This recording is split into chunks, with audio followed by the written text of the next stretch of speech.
Bonjour à tous et bienvenue sur la chaîne de votre liberté. Je suis ravi de vous retrouver pour cette nouvelle vidéo dans laquelle on va parler du PFU, de la flat tax 30%.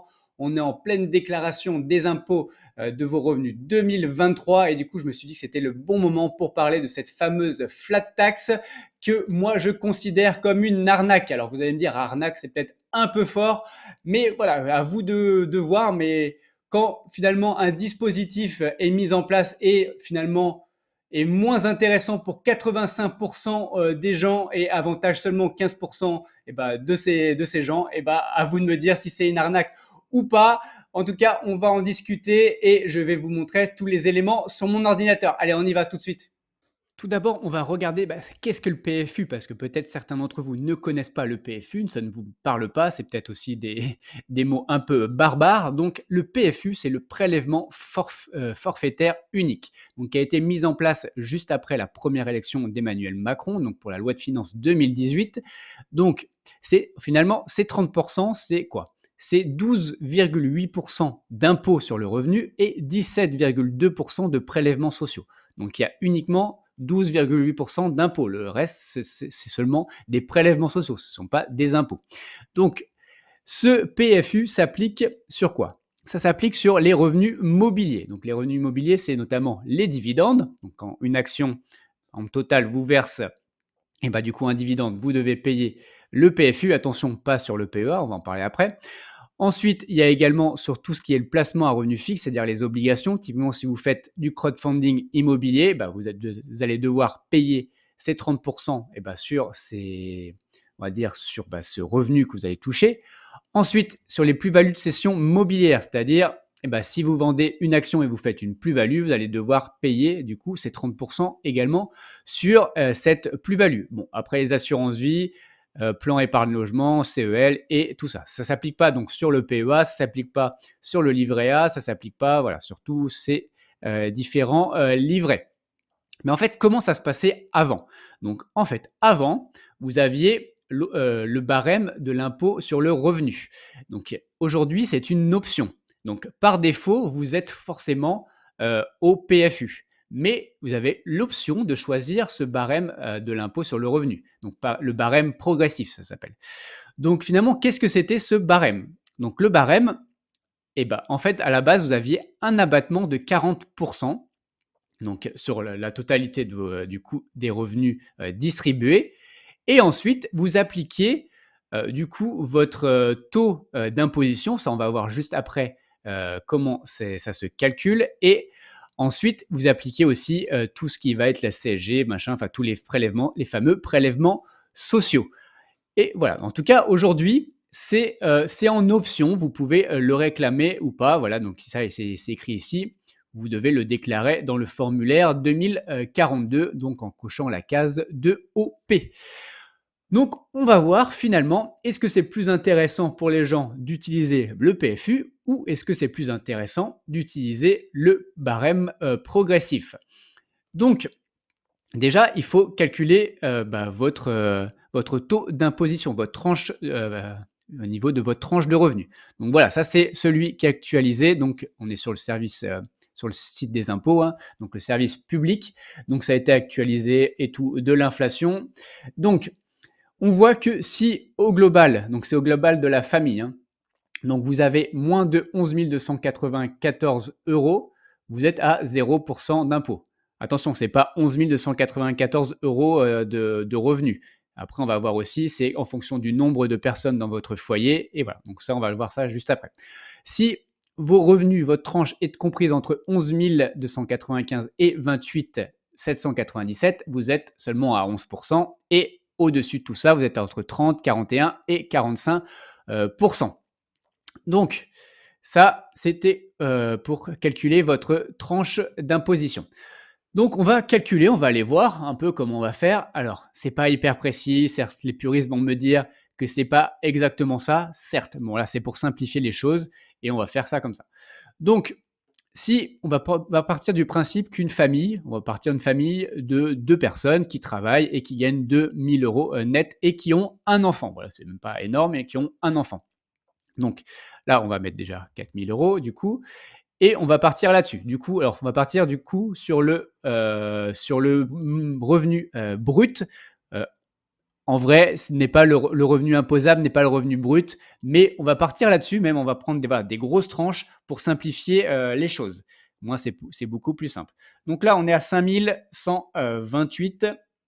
Du coup, on fait x12, ça nous donne du 61 536 qu'on divise du coup. Donc, on a dit que c'était donc un couple avec un enfant, donc on divise par 2,5 parce que les enfants jusqu'au deuxième, c'est qu'une demi-part. Donc, ça nous donne du 24 614. Donc voilà, ça devient du coup votre tranche de revenus. Donc vous voyez qu'avec deux personnes qui gagnent 2 000 € net par mois avec un enfant, et ben vous êtes dans la tranche du coup des 11%. Donc c'est quand même pas mal. Après, attention, tous vos revenus, dividendes hors PEA, tous vos revenus également de crowdfunding et tout ça sont, en tout cas, il faut les rajouter. Donc ça, on va le rajouter. Par exemple, on va dire que ce couple gagne 10 000 € de dividendes et de revenus du crowdfunding, par exemple. C'est quand même déjà pas mal, c'est quand même déjà beaucoup plus que la plupart des gens. Donc ça nous fait, on est à 28 614. Vous voyez, on est toujours, en tout cas, sur cette tranche d'imposition à 11%. Donc voilà, là on est, je pense, sur une famille moyenne française, on est quand même plutôt pas mal. Déjà, en plus, on a 10 000 € de dividendes. Ouais, je pense qu'il n'y a pas beaucoup de familles françaises qui gagnent déjà tout ça. Du coup, on va faire le comparatif dans notre exemple. Donc, je vous rappelle, c'est un couple avec un enfant qui gagne chacun 2 000 € net et qui gagne 10 000 € de dividendes par an. Encore une fois, c'est quand même plutôt assez important par rapport à ce que fait la moyenne des Français.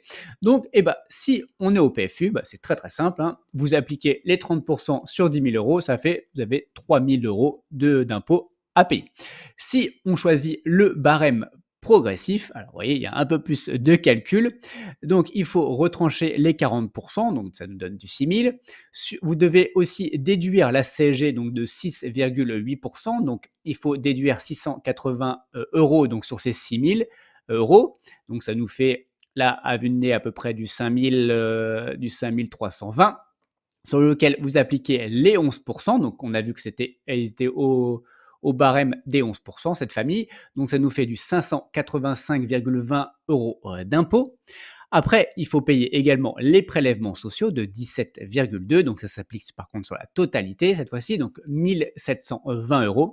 Et donc, vous additionnez tout ça et ça vous donne 2305,20 € et finalement d'impôts plus prélèvements sociaux. Donc, vous voyez, il y a quand même une sacrée différence. Là, on parle de 10 000 € d'impôts, mais si vous gagnez encore plus, enfin voilà, ça fait quand même déjà là, vous avez un trop payé de quasiment 700 €. Voilà, l'État a gagné 700 € sur votre dos. On va du coup regarder les chiffres au global. Alors là, il y a une petite erreur, hein, c'est 23,05. Mais donc, si vous étiez à une tranche d'imposition à 0%, vous deviez payer uniquement les prélèvements sociaux, donc de 17,20. On voit pour les 11%, donc c'est 23,05, donc c'est toujours mieux que les 30%.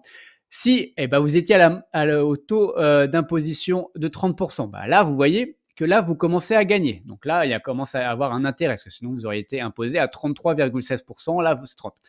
Et bien sûr, pour ceux qui gagnent, enfin qui sont à une tranche d'imposition à 41 et 45%, pour eux, c'est encore plus bénéfique. Alors pourquoi en introduction, je vous ai dit que c'était une arnaque? Parce que finalement, on voit quand même qu'il y a 3 tranches sur 5, pour eux, c'est plutôt avantageux.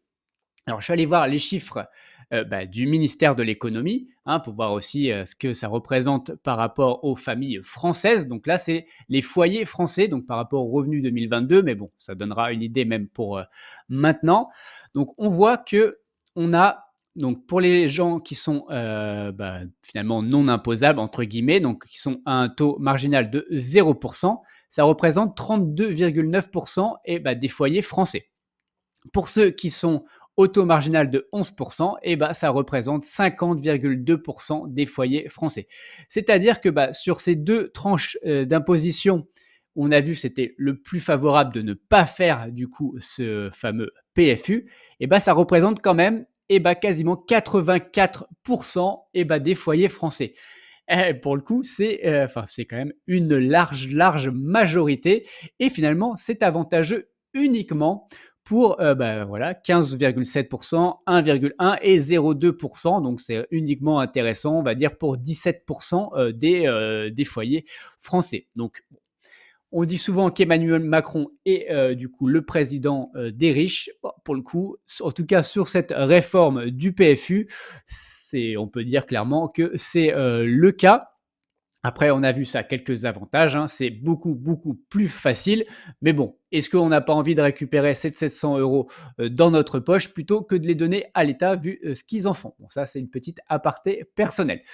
On voit qu'il y a quelques, notamment Que Choisir fait un petit warning. Alors, je trouve que leur warning est quand même très léger, hein, parce qu'ils ne me parlent même pas non plus de ces 85 hein, ce qui me paraît quand même assez étonnant. Mais bon, en tout cas, ils en parlent que voilà et l'intérêt d'opter pour le barème, progressif, du coup, si vous êtes sur une tranche à 11 ou à 0, bon, ils en parlent. Mais bon, encore une fois, moi, j'ai envie de mettre un énorme warning parce que en effet, ça touche quand même une très large majorité, des Français. On a vu encore une fois dans notre exemple, ça bah, 2 000 € si vous gagnez chacun 2 000 € net avec un enfant, plus 10 000 € de dividendes quand même, ce qui est quand même encore une fois assez exceptionnel hors PEA. Donc vous pouvez gagner peut-être 50 000 € de dividendes, via votre PEA, mais 10 000 € via un compte titre et bah, on voit que, finalement, c'est quand même assez, enfin, c'est moi, en tout cas, moi, ça me choque. Après, j'ai pas retrouvé cet article, mais c'est vrai que je l'avais lu. Je crois que c'était Darmanin au début qui avait même lui reconnu que je crois que l'État avait touché quasiment 6 milliards de trop perçus. Donc voilà. Donc on va avoir quand même deux, trois informations là-dessus. Notamment, vous pouvez réclamer tout ça. On va le voir juste après. Autre aussi arnaque, parce qu'il n'y a pas que ça, c'est notamment, on a parlé de tout ça juste au début, c'est que ça s'applique du coup, alors c'était où? Ça s'applique sur, je ne sais plus où on avait vu ça, mais en tout cas, donc ce PFU s'applique également sur les plus-values à la revente notamment d'actions. Mais normalement, vous avez aussi un abattement en fonction de la durée de détention de ces actions. Donc, si vous avez détenu une action plus de 2 ans, eh ben, vous avez un abattement de 50%. Donc, en fait, vous devez ne pas être imposé sur la totalité de votre plus-value. Or, alors, vraiment, ça à vérifier. J'ai cherché, je n'ai pas forcément trouvé, mais je ne crois vraiment pas que ça s'applique parce que pour avoir fait l'exercice enfin, niveau personnel, aujourd'hui, le PFU, il ne se pose pas de questions. C'est 30% sur la plus-value, point barre. Sauf que si vous faites appel au barème progressif et que vous avez du coup fait une belle plus-value et que vous aviez détenu ces actions depuis 2 ans, et ben en plus, il y a un abattement de 50%. Donc vraiment, vous voyez l'avantage. Et si ça fait plus de 8 ans, ça fait même un abattement de 65%. Donc vous voyez, encore une fois, ça démontre que finalement, ce PFU est pas du tout avantageux. Alors oui, ça fait beaucoup de calculs, oui, il faut suivre ses investissements, mais bon, ça, je ne peux que vous encourager à suivre vos investissements. Je crois que c'est quand même le minimum. Mais vous voyez, il y a quand même beaucoup d'abattements possibles et d'argent à récupérer. Ensuite, bon, là, il y a les Échos, pareil, qui nous font un petit article, bon, qui mettent pas de warning, encore une fois, c'est mal compris, vous n'avez pas compris. Bon, bah, voilà, on va voir à qui appartient aussi le journal Les Échos. Mais en tout cas, ils expliquent que si vous n'êtes pas d'accord, vous pouvez en tout cas choisir en tout cas le barème progressif. Pardon.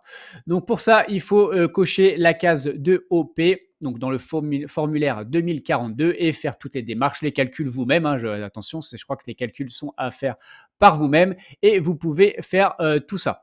Et également, il y a donc vous avez le droit de réclamer parce que ça c'est bien parce que ça va dans les deux sens. Hein. Il y a le fameux oups des impôts. Si vous avez fait une erreur, vous avez le droit de rectifier et normalement vous n'êtes pas pénalisé, en tout cas jusqu'à la fin de l'année.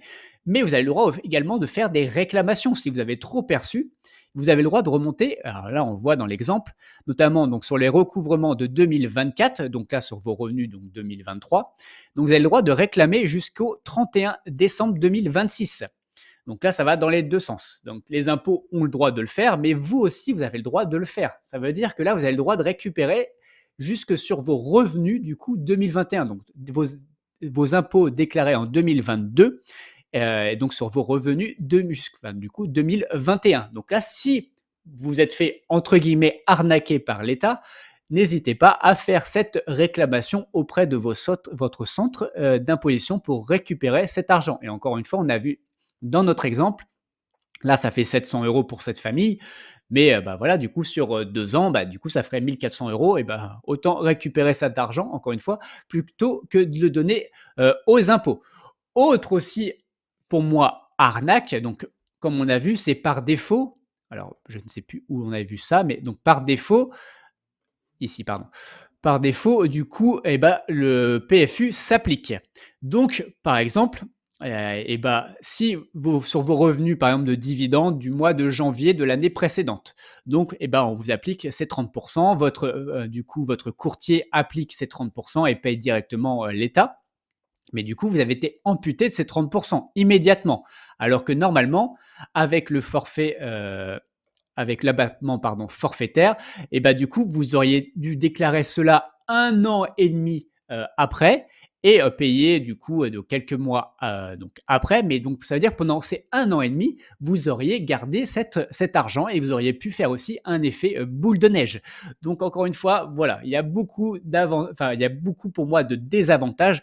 Il y a un très très gros avantage du PFU, on l'a vu, c'est la simplicité, hein, 30%, bam, au moins c'est simple. Mais par contre, par rapport à ce qui se faisait avant, on voit quand même qu'on est, en tout cas pour une très très large majorité des Français, bah on est désavantagé et on est un peu arnaqué par l'État. Et en tout cas, voilà, il y a du trop perçu. Voilà, c'est tout pour bah, cette vidéo. Dites-moi en commentaire ce que vous pensez, vous, de cette fameuse flat tax. Si tu n'es pas encore abonné, abonne-toi, like et partage également. Et pour rappel, tout ceci ne sont pas des conseils fiscaux. Mon but n'est pas de vous apporter le poisson tout cuit dans l'assiette, mais de vous apprendre à pêcher. Faites vos propres recherches. Allez, on se revoit dans une prochaine vidéo. Ciao!